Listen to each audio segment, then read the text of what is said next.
আচ্ছা নানি, তুমি যে আমার শুটিং করতে নিয়ে এলে, শুটিং করে হ্যাঁ সব দিয়ে দিলাইতেছে। তুই তো নতুন নতুন একটু আগে দিয়ে আসতে হবে। একটা ভুল কথা বললা, হ্যাঁ নতুন রাগে আইবো আর পুরান দেরি করে আইবো, তাহলে নতুনরা পুরান গদিয়ে একটা খারাপ জিনিস শিখবো। আচ্ছা খারাপ, আমি ডাইরেক্টের সামনে দিকে আরে না ডাইরেক্টের শ্বাস নাই আমাকে দেরি কেন?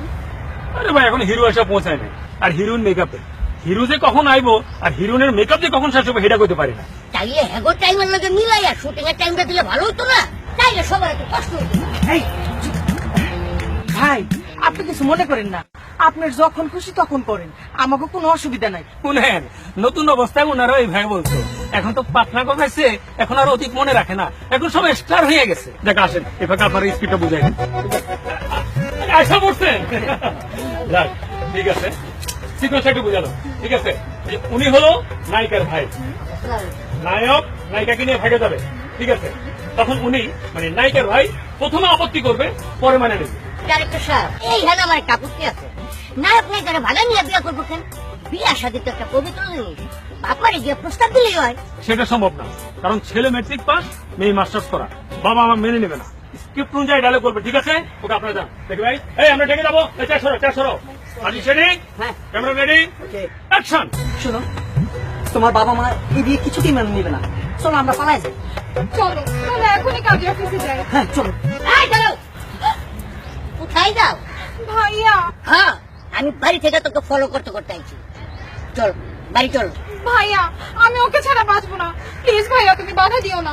হবে যান, আমি ওর ছাড়া 1 মিনিট থাকতে পারবো না। এই লেখাপড়া করো নাকি? হ্যাঁ লেখাপড়া করবা কেমনে? সারাদিন তো এইসব কাম নিয়েই ব্যস্ত থাও না? ভাইয়া এখন তর্ক করার সময় না, প্লিজ ভাইয়া তুমি মেনে নাও প্লিজ। না আমি কিছুতেই এই বিয়ে মানিয়ে নেব না। ভাই আপনারা এইসব ডায়লগ বলতে কেডা কইছে? হ্যাঁ আপনারা কইছি যে আপনি শেষে বলবেন ঠিক আছে এই বিয়েটা আমি মাইনে নিলাম। আমি এই কথা কইতে পারবো না। এটা আমার নাটকের গল্প, আপনার কারণ তো আমি গল্প চেঞ্জ করতে পারবো না। শুনেন ভাই, আপনার নাটকের চাইতে আমার বোনের জীবন অনেক বড়। আমি তো ভাই হইয়া তারই সর্বনাশ করতে পারি না। আমি এসব অবাস্তব জিনিস করি না। ঠিক আছে আসি ভাই।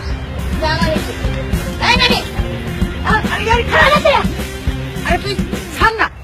ওই আমি কত রিকোয়েস্ট করে তোর নাটকে ঢুকাইছি, আর তুই সব দিলিতে বন্ধ করিয়া। এইসব বন্ধ কাম বন্ধ হয় ভালো। ওই তুই জানো সেরা কত হিট? জানি এরা হিট হইতে তেমন সময় লাগে না, এখন করতে এমন সময় লাগে না। দেখো নাই চ্যানেলে চ্যানেলে এইসব 2 নাম্বার ডাইরেক্টর এক সময় কত হিট আসলো। হ্যাঁ এখন এখন দেখো সব গিয়া বাসে উঠছে। বাসে উঠছে মানে? হ্যাঁ গো, নাটক এখন বাসে চলে, পরিবহন নাটক। যাত্রীর উপায় থাকে না, বাধ্য হইয়া দেখে। লেক্সটার থামা, এখন একটা রিক্সা ঠিক কর। এই তার একটা ভুল কথা কইলা। হ্যাঁ আমি কি রিক্সার মিস্ত্রি যে রিক্সা ঠিক করুম? চুপ, মেজাজ কিন্তু চইরা আছে।